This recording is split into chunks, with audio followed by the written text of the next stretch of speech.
L'inflation en France est à 1,2% en septembre 2025, ce qui peut sembler faible, mais ton pouvoir d'achat diminue quand même.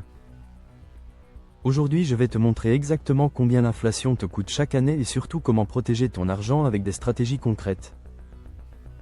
Beaucoup de gens pensent qu'avec une inflation faible, leur argent est en sécurité, mais en réalité, si ton épargne rapporte moins que l'inflation, tu perds de l'argent. Je vais te donner un plan d'action précis adapté à tous les budgets pour que tu puisses protéger ton pouvoir d'achat. Reste jusqu'à la fin car je vais te révéler l'erreur que 90% des gens font et qui leur fait perdre des milliers d'euros.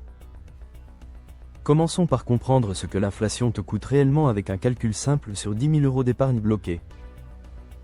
Si tu laisses 10 000 euros dormir sur ton compte courant qui ne rapporte rien et que l'inflation est à 1,2%, tu perds 120 euros de pouvoir d'achat. Ça veut dire que dans un an tes 10 000 euros n'auront plus que le pouvoir d'achat de 9 880 euros en termes réels. Sur 5 ans sans rien faire, ton argent perd environ 600 euros de pouvoir d'achat, ce qui est énorme pour quelqu'un qui essaye d'économiser.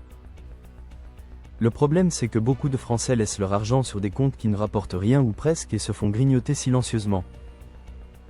Même avec un livret à 1,7%, tu protèges ton argent partiellement, mais tu ne gagnes réellement que 0,5% après inflation déduite. Maintenant, je vais te donner 5 stratégies concrètes pour protéger ton argent de l'inflation selon ton niveau de risque et ton budget disponible. Si tu veux vraiment sécuriser ton avenir financier et comprendre comment battre l'inflation, alors abonne-toi à la chaîne et active la petite cloche. Chaque semaine, je partage des stratégies éprouvées pour t'aider à protéger et faire grandir ton argent intelligemment. La stratégie numéro 1 pour les débutants ou ceux qui veulent zéro risque, c'est de maximiser tes livrets réglementés en commençant par le LEP. Si tu es éligible au LEP avec un taux de 2,7%, tu battes largement l'inflation actuelle de 1,2% et tu gagnes réellement. Remplis ton LEP jusqu'au plafond de 10 000 euros, puis utilise ton livret A et ton LDDS pour le reste de ton épargne de précaution. Cette stratégie est parfaite pour ton fonds d'urgence car ton argent reste disponible immédiatement tout en étant protégé de l'érosion monétaire. La stratégie numéro 2 pour ceux qui peuvent bloquer leur argent quelques années, c'est d'ouvrir une assurance vie en fonds euros. Les meilleurs fonds euros en 2025 rapportent entre 2,5 et 3,5% par an, ce qui bat largement l'inflation.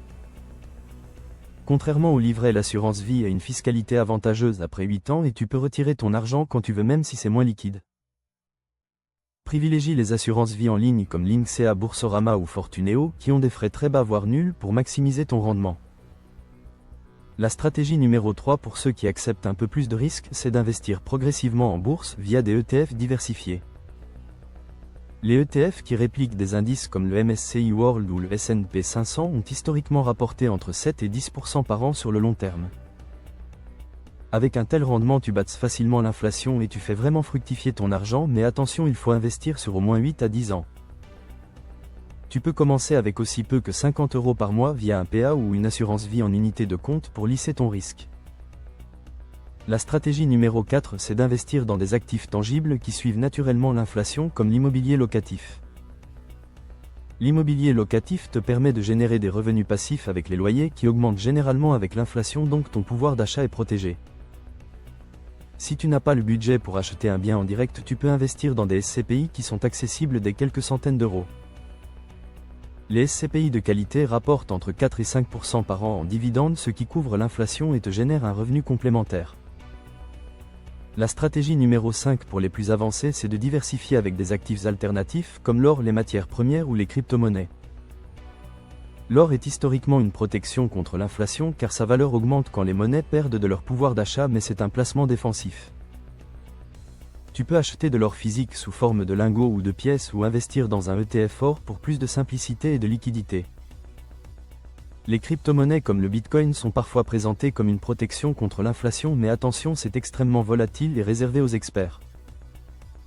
N'investis jamais plus de 5 à 10% de ton patrimoine dans ces actifs alternatifs car le risque de perte est beaucoup plus élevé. Maintenant parlons de l'erreur fatale que font la plupart des gens et qui les appauvrit sans qu'ils s'en rendent compte.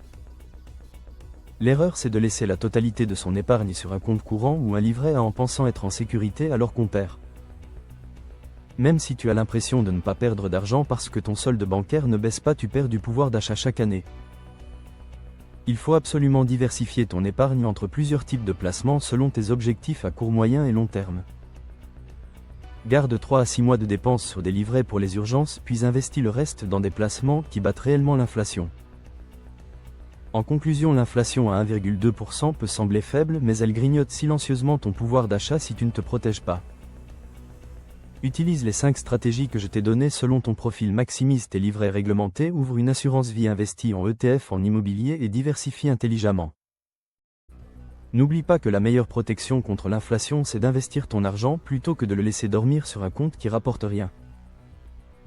Commence dès aujourd'hui même avec de petites sommes, car chaque mois qui passe sans agir, c'est du pouvoir d'achat que tu perds définitivement. Si cette vidéo t'a aidé à comprendre comment te protéger de l'inflation, partage-la avec quelqu'un qui laisse son argent dormir pour l'aider aussi. Abonne-toi à Ma Finance Facile et active la cloche pour découvrir mes prochains conseils et apprendre à faire grandir ton argent. On se retrouve très bientôt dans une prochaine vidéo pour continuer à progresser ensemble vers la réussite financière.